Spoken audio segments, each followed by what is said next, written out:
Olá, turma do quarto ano, tudo bem com vocês? Hoje é sábado, 3 de outubro de 2020. Nossa aula hoje é de História e o assunto que vamos estudar hoje é a independência do Brasil. Peço a todos que abram o livro de História na página 60. Abriram? Bom, Dom Pedro assumiu o governo do Brasil em 1821, com 22 anos. Então, naquela época, o Brasil ainda não era oficialmente um país, e sim um reino de Portugal. Só que a presença do novo príncipe regente não agradava aos políticos de Lisboa. Por quê? Porque eles planejavam fazer do Brasil novamente uma colônia.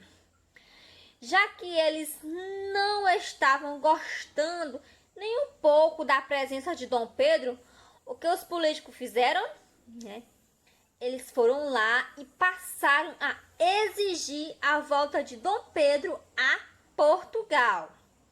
Por outro lado, os membros da elite brasileira pressionavam Dom Pedro. Pressionavam exatamente para quê? Para ele se pronunciar a favor da liberdade política e econômica do Brasil.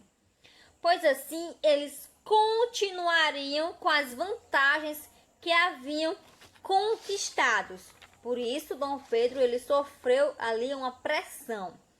Quando foi em 9 de janeiro de 1822, Dom Pedro ele recebeu no Rio de Janeiro um abaixo-assinado.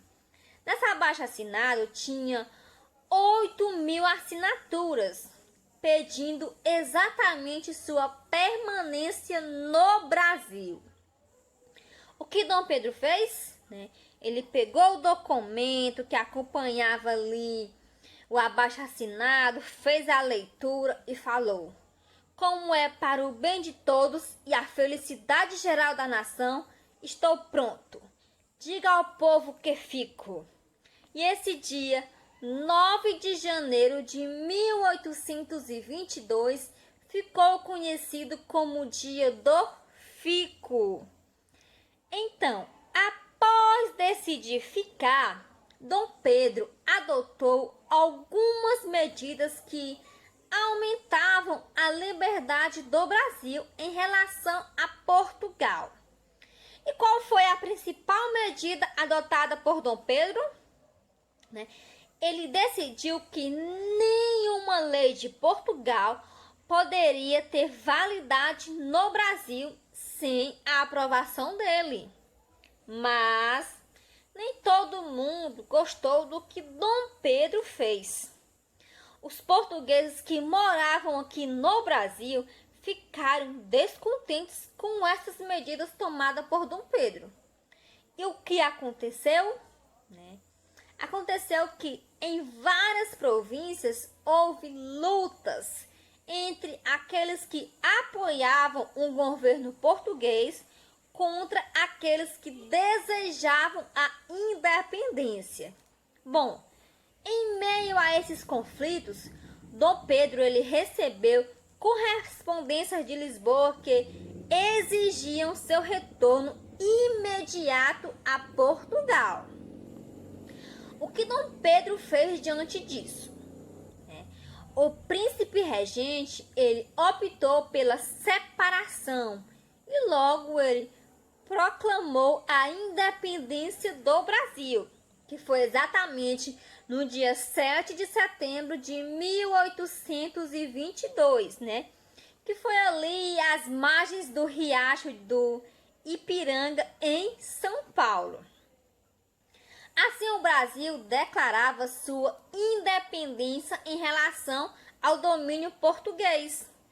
Então, quando foi em 12 de outubro, ao chegar no Rio de Janeiro, Dom Pedro ele foi aclamado imperador do Brasil e recebeu o título de Dom Pedro I. Só que a independência do Brasil é parte assim de um processo histórico, né, iniciado com a chegada da família real e finalizado em setembro de 1822. Então, a independência ela não aconteceu subitamente, mas foi articulada ao longo de um período, certo? Então, nossa aula por hoje é só. Peço a todos que não esqueçam de copiarem as agendas porque é muito importante. Assistiu a videoaula ou não entendeu o conteúdo? Pode me perguntar que eu estou aqui para tirar qualquer dúvida. Um grande abraço e até a próxima!